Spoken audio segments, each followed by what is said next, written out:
Hello. मेरा नाम निष्का गुप्ता है और इस वीडियो में मैं आपको केमिकल इक्वेशंस बैलेंस करना सिखाने वाली हूँ। तो केमिकल इक्वेशन होती क्या है? एक केमिकल इक्वेशन वो लाइन होती है जो एक केमिकल रिएक्शन को एक्सप्रेस करे। एक केमिकल रिएक्शन वो होता है जब दो चीजें, या तो एलिमेंट और एलिमेंट, या एलिमेंट और कंपाउंड, या कंपाउंड और कंपाउंड एक दूसरे के साथ रिएक्ट करके एक नई चीज बनाए।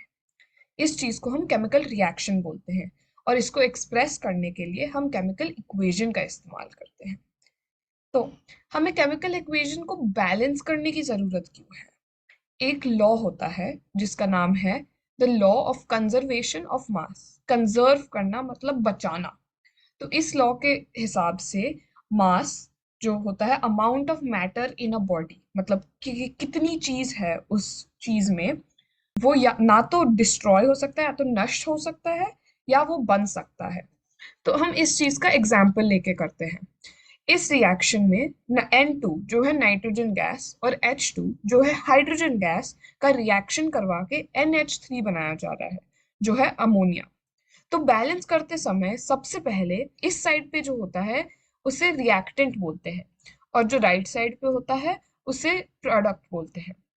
तो रिएक्टेंट्स और प्रोडक्ट्स में एक एक हमेशा होना चाहिए। अब हम इसके इस्तेमाल से ये सीखते हैं। तो जब हमें दो चीजें दी हों, जैसे N2 दिया है, तो N2 में जो यहाँ पे जो नंबर होता है इसको आप बदल नहीं सकते। ये नाइट्रोजन गैस होती है, आप नाइट्रोजन गैस को बदल नहीं सकते, आप सिर्फ नाइट्रोजन गैस की संख्या को बढ़ा सकते हो।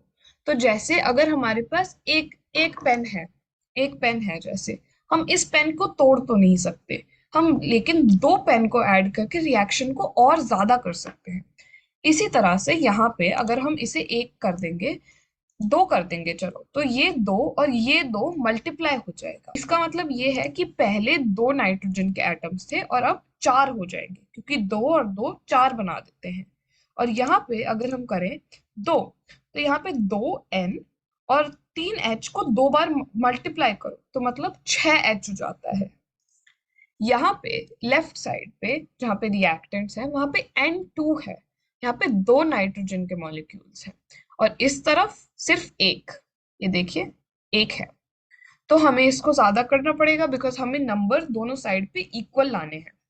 तो इसको दो कर देते हैं। यहाँ पे नाइट्रोजन सेम हो गया, ठीक है। पर अब सेकंड हाइड्रोजन पे चलते हैं। लेफ्ट साइड पे हाइड्रोजन H2, तो मतलब दो मॉलिक्यूल, यहाँ पे दो है। और यहाँ पे H3 मतलब तीन मॉलिक्यूल, पर हमने यहाँ पे दो डाल दिया। इसका मतलब दो और तीन को मल्टीप्लाई करके जो नंबर आएगा उतने H के एटम्स हैं हमारे पास। तो यहाँ पे 2 × 3 6 होता है। तो यहाँ पे 6 H के मॉलिक्यूल्स हैं। पर ये तो हो नहीं सकता, ये तो फिर हमारा मैटर ज्यादा हो रहा है, अनबैलेंस हो रहा है दोनों साइड पे। तो हम इसको दो करते हैं। अब ये चार और छह हो गया। इसको तीन करने पे यहाँ पे तीन और दो को मल्टीप्लाई करके छह आता है, और यहाँ पे दो और तीन को मल्टीप्लाई करके छह आता है। इसी तरह नाइट्रोजन में एन, तो दो बार N2 तो हमारे पास था ही, तो वो टू हो गया, और यहाँ पे 2n करके दो हो गया। ये हमारी फर्स्ट इक्वेशन थी। दूसरी इक्वेशन बोलती है कि जब पानी H2O को हम डिसोसिएट करते हैं, मतलब जब उसको तोड़ते हैं अपने टुकड़ों में, तो हमें मिलता है हाइड्रोजन H2 और ऑक्सीजन O2। तो सबसे पहले सबको एक एक पे डालो। सबका एक हो गया बिकॉज हर रिएक्शन में एक वन मॉलिक्यूल ऑफ एवरीथिंग होना ही चाहिए। अगर वो चीज नहीं होगी तो वो रिएक्ट कैसे करेगी? ठीक है। तो यहाँ पे H2O, H2, दो H, यहाँ पे दो H है, और O सिर्फ एक, वन O, सिर्फ एक O। इस तरफ H2, तो हमारे पास O बैलेंस है, और इस तरफ O2। तो इस हमारे राइट साइड पे इस बार दो ऑक्सीजन एटम्स हैं, तो हमें इसको इक्वल करना पड़ेगा। इक्वल करने के लिए यहाँ पे ज्यादा है तो हमें यहाँ पे भी ज्यादा करने होंगे, क्योंकि हम कम तो कर नहीं सकते। तो यहाँ पे हम इसको दो बना देंगे। पर दो बनाने से जो ये टू है, 2 × 2 हाइड्रोजन को चार बना देगा। तो यहाँ पे हाइड्रोजन चार हो गए, और यहाँ पे तो दो ही रह गए, तो हम हाइड्रोजन को भी इंक्रीज कर देंगे ताकि वो भी दूसरी साइड से इक्वल हो जाए, H2। अब तीसरा तीसरा इक्वेशन पे चलते हैं। यहाँ पे CH4 जो है मीथेन एंड O2 जो है ऑक्सीजन का रिएक्शन करके कार्बन डाइऑक्साइड CO2 और पानी मिल रहा है H2O। तो सबसे पहले सबका नंबर 1 करो, क्योंकि अगर एब्जेक्ट होगा नहीं तो उसका रिएक्शन हो नहीं सकता। सबसे पहले CH4, यहाँ पे एक सी है, दूसरी तरफ भी एक सी है, तो कार्बन कार्बन हमारा इक्वल हो गया। फिर H4, यहाँ पे 4 H के एटम्स है, 4, और दूसरी तरफ H2 है, 2 H के मॉलिक्यूल्स, तो हम इसको 2 कर देंगे, बिकॉज 2 इंटू 2 4 होता है, और हमारा हाइड्रोजन फिर इक्वल हो जाएगा। और यहाँ पे है हमारे पास O2, तो 2 ऑक्सीजन के एटम्स हैं, और यहाँ पे हमारे पास O2 भी है और 2O भी है, तो मतलब O2 2 एंड 2O 2, तो ये मिक्स होके 4 हो गए टोटल में। तो अब यहाँ पे अगर यहाँ पे ज्यादा है तो हमें यहाँ पे भी ज्यादा करना पड़ेगा। अब इसके हिसाब से C वो 1 हो गया, C दोनों साइड पे इक्वल हो गया, H4 यहाँ पे और H4 यहाँ पे, 4 O2 और यहाँ से O2 और यहाँ से O2। अब हम इसके ऊपर एक गेम खेलते हैं, ठीक है। HCl जो है हाइड्रोक्लोरिक एसिड, स्प्लिट होके बनता है हाइड्रोजन H2 और क्लोरीन Cl2। तो सबसे पहले हमें एक एक सबका लेना पड़ेगा।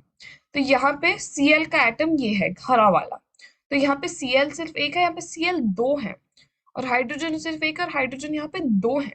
तो अगर हम इसको 2 कर देंगे तो यहाँ पे एक हाइड्रोजन 2 हाइड्रोजन और एक क्लोरीन 2 क्लोरीन, और इस तरफ भी एक हाइड्रोजन और एक क्लोरीन एक क्लोरीन, तो हमारे पास दोनों तरफ 2 2 हो गए। चेक करो, देखो बिल्कुल सही। नेक्स्ट, अब ये है फास्फोरस P4 और फ्लोरीन F2 का कंबाइन करके PF3 बनता है। फास्फोरस में 4 मॉलिक्यूल्स है यहाँ पे, एंड फास्फोरस एंड फ्लोरीन में 2 मॉलिक्यूल्स, तो कंबाइन करके PF3 बनता है।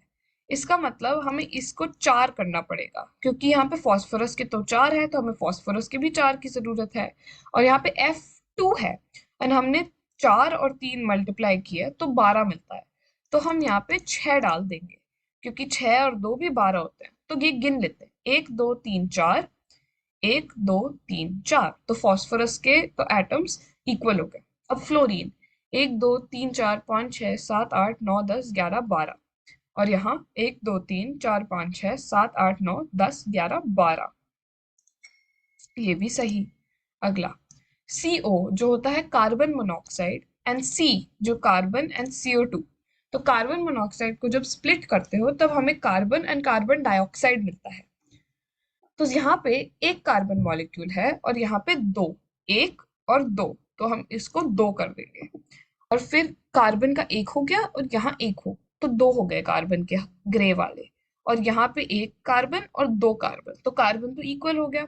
ऑक्सीजन 2 और O, तो ये एक ऑक्सीजन और ये 2 ऑक्सीजन, और ये एक ऑक्सीजन और ये एक ऑक्सीजन, तो ये भी बिल्कुल सही। अब यहाँ पे नाइट्रोजन और ऑक्सीजन की बात करते हैं। नाइट्रोजन और ऑक्सीजन को जब कंबाइन करते हैं तब N2O बनता है, तो यहाँ पे सबसे पहले एक एक डाल दो सब में, ठीक है। अब N2 2 N के एटम्स ये रहे, और दूसरी साइड N2 2 N के एटम्स, इस तरफ O2 2 O के एटम्स, पर इस तरफ सिर्फ एक एटम है O का, तो यहाँ पे हम इसको 2 कर देंगे। देखो 1 और 2 ऑक्सीजन के एटम्स बन गए, बट क्योंकि हमने इसे 2 कर दिया, नाइट्रोजन को भी डबल करना पड़ेगा, 2 और 2 मल्टीप्लाई करके 4 बनाते हैं, तो हमें यहाँ पे 2 करना होगा। अब गिन लेते हैं, 1 2 3 4, 1 2 3 4, तो नाइट्रोजन हमारा इक्वल हो गया। अब ऑक्सीजन में 1 2 3 4, तो ऑक्सीजन भी इक्वल हो गया, बिल्कुल सही। मैं आशा करती हूँ कि आपको ये वीडियो अच्छा लगा। अगर आपके पास कोई भी प्रश्न है तो आप उसे नीचे कमेंट्स में डाल दीजिए। Thank you.